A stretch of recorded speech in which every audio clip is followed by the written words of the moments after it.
What's up, YouTube? Alright, so a lot of you guys seen, I finally caught my trophy fish, 31 pounds, and I gotta tell you guys, it was one heck of a fight. I personally thought I was gonna lose this fish. I didn't think I was gonna be able to land it. The only thing that came to mind is all the tips that my buddy Kanan gave me and all the studying I've been doing on YouTube on how to fight these massive fish. A week ago, I lost two fish that fought me just like this. One of them completely spooled me out on 30-pound big game, and the other one snapped me off at the knot. I don't know if I did a bad knot or what, but I lost two major fish that fought me just like this one. I'm basically calling this fish Ursula. It's pretty much, instead of an ocean, it's going to be the river freaking witch, because anything that ended up in the path of this striped bass, I can guarantee you was eaten up or basically destroyed. So we all got to name our personal best fish, no matter what. We all do. But yeah, so I basically want to touch bases on what went down and how I personally feel about not doing the catch and release. Pretty bummed out about that. A catch and release is something that I really focus on, and I know a lot of people don't really know my channel as much as others do, and a lot of people are pretty much downgrading, you know, the photos, the pictures, the videos, or what have you, just because they're thinking that I'm anti catch and release, and it's not really like that. A lot of you guys can go through all of my videos, and every fish I've caught, I've catched and released. So let's start from the beginning. I was out throwing the Huddleston 68, or no, this is the Huddleston 8-inch, excuse me, and my Huddleston just got hammered, and immediately it started ripping drag. I started leaving my drag loose for the fact that the last two fish that I lost, I had my drag tight, and just the tension of trying to flip that fish over or trying to bring that fish in kept snapping me off. So I started leaving my drag loose just in case I hooked into something like this again.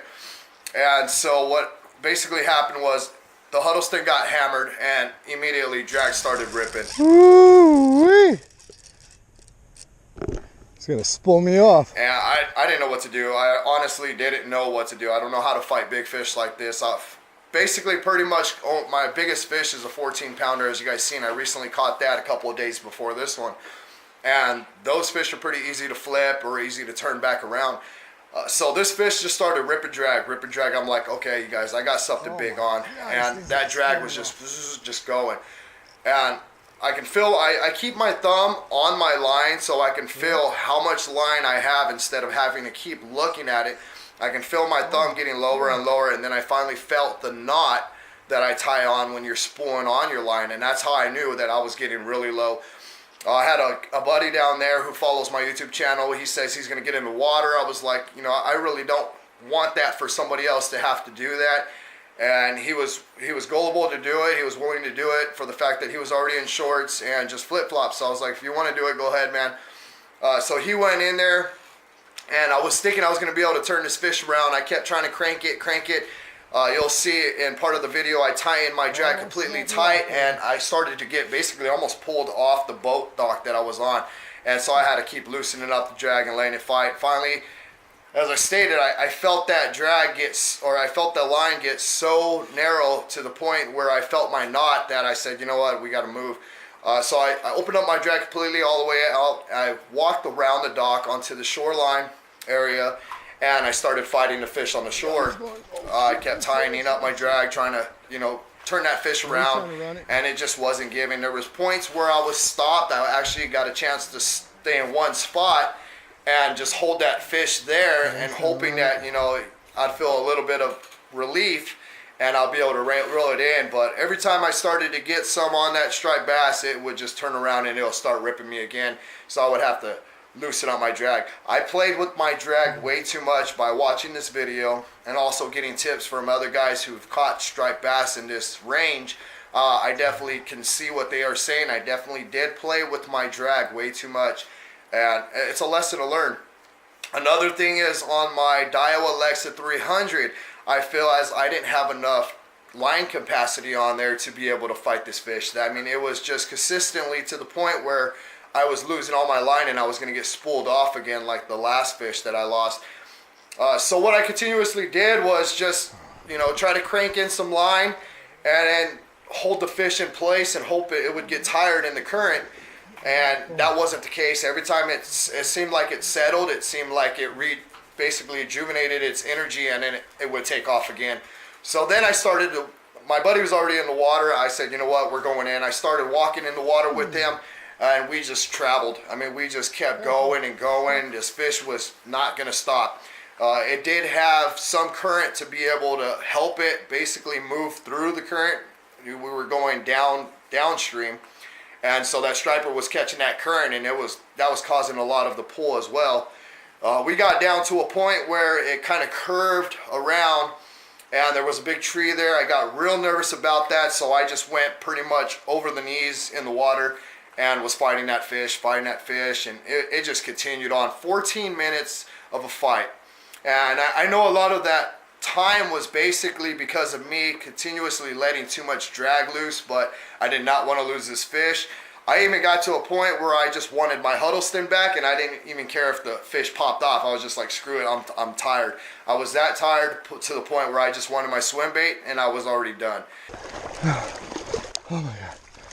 Oh, I'm so tired. But I kept the fight going, I kept going. Finally, I got to the point where we were able to see the fish, and I started reeling it in closer to the shore. Here, watch out, she's right here. I got her. Oh my God.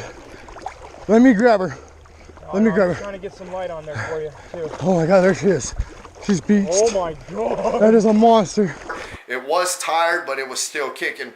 I finally got to the point where I was at enough distance where I can mouth the striper, and the mistake that I made was I tried to pull up on my rod while my Huddleston was in that fish's mouth. I tried to use that leverage to get that fish's mouth up so I can reach down and grab it.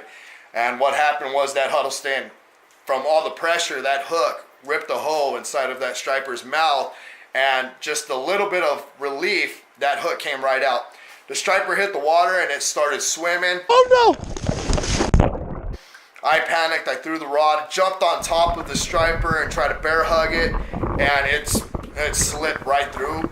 The second time I came back up, you'll hear in the video, I'm out of air, I'm cold, that water was freezing. I'm like, where'd it go? Where'd it go? And then we see. Where'd she go? Where'd she go? Oh, right there! Get her! Get her, she's done! It. And my buddy tried to put his foot out in front of it, and then I just jumped right back on top of it. And then this is how I killed the fish. We were already getting deeper into the river system area where that fish could have caught some current and been gone. And at that point, I had it bear hugged, and what I did was reach up and grab that fish by the mouth, and then I stuck this arm, you guys can see it's all scratched up, I stuck this arm through the gill and out the mouth, and then that's how I bear hugged it and dragged it back to shore.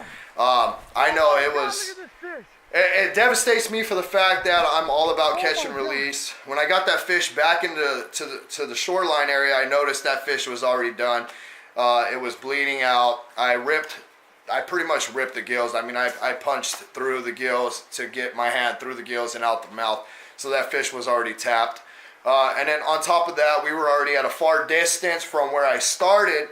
We had to walk back or find a way to climb up this mountain, basic hill area. And it's real treacherous, it's rocky and all that. We had to go through bushes and stuff. And so, you know, it was pretty much the end of the story for that fish at that point. I had to carry that fish by the mouth. I had to keep resting. It was heavy.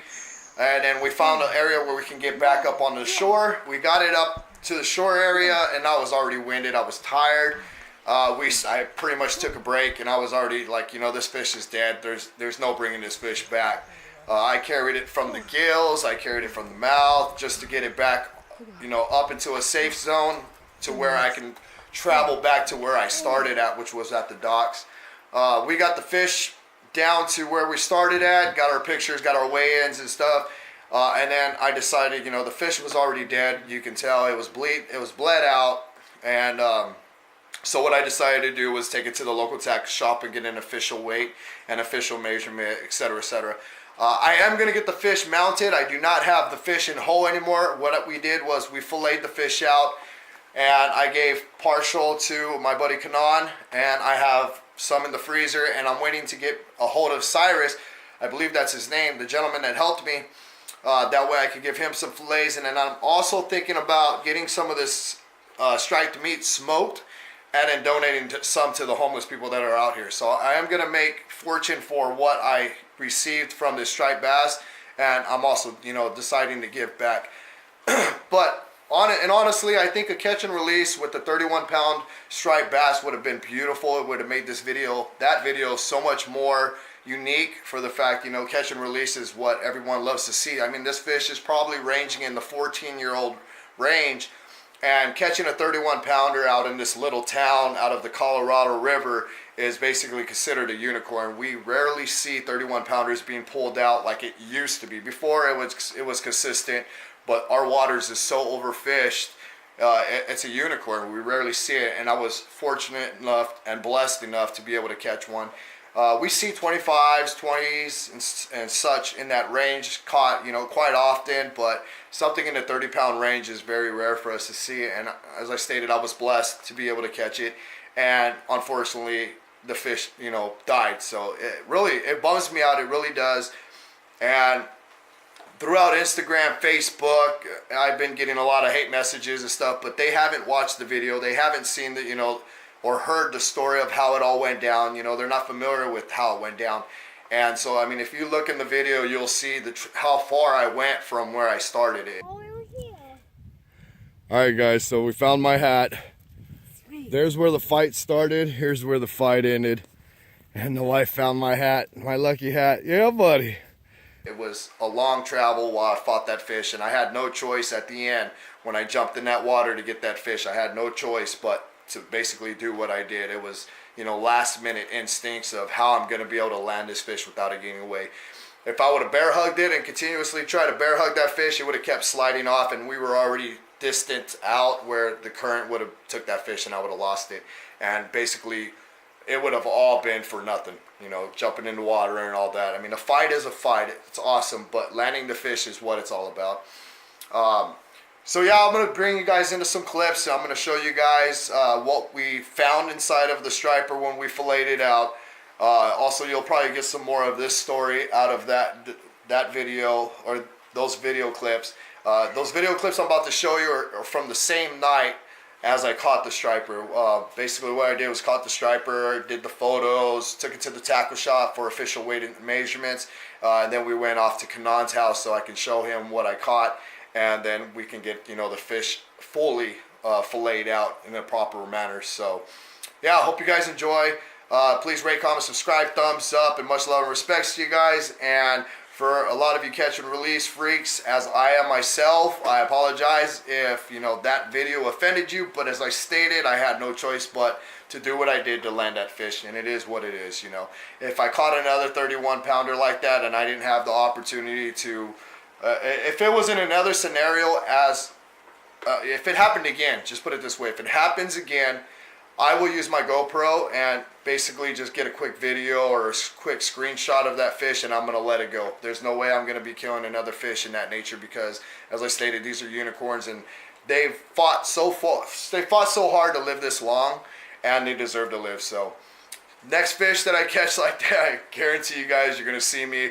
Even if I get hauled out another mile down, I'm going to use my GoPro, get a quick screenshot of the fish, you know, even if I don't have measuring tape on me or a scale, and I'm going to let that fish go. There's no use in keeping another unicorn.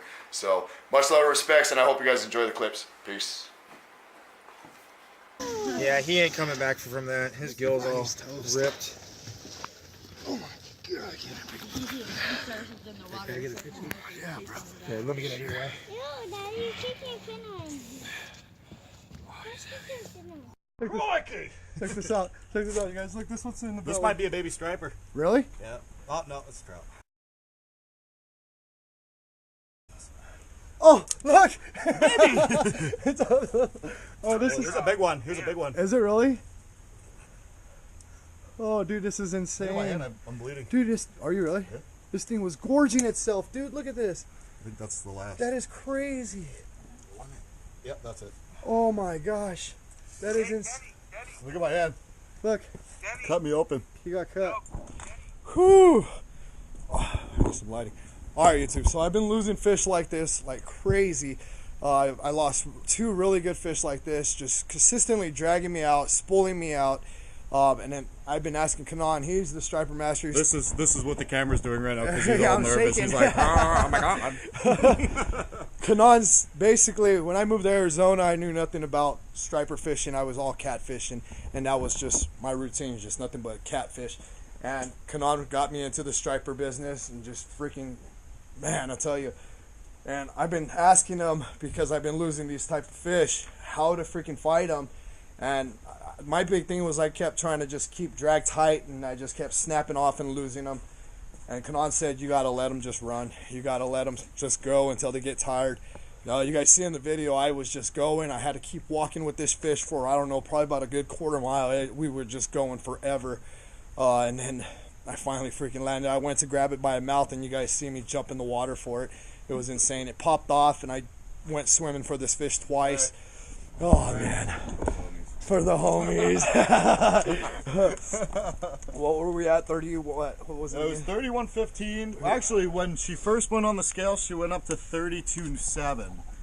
But then it equaled out at about 31.15. So anywhere between that. It's hard to say. It's not shaking anymore, so I guess it's 31.15 around. My scale's really on the dot, so that's 31. I mean, look at that. That thing's got a... Thanks, Kanan. No problem, brother. Yeah, buddy. Oh, I got it, you guys. All right, stay tuned for the picks. I hate the fact, this is one thing that bugs me a lot, is I was not able to do a catch and release with this fish, but you guys seen how far out I was. I was so far out, and there was no way to get this fish back to where I started without killing it. You want to know what, dude? Don't feel too bad. When you're stocking a continuous amount of trout, you're building these fish up over years. It doesn't, I mean, yeah, it sucks, it died, whatever. Man, it's your PB, whatever. I mean, there's more in the sea. Yeah, buddy. There's bigger ones in there, dude. You know there's 50, 60 pound fish in this system. So I don't think I'm ever going to beat that. Oh, see, he thinks that, dude. There's a lot of fish over 40 in the river, so he'll beat it eventually. I did it, guys. I did it. All right, stay tuned.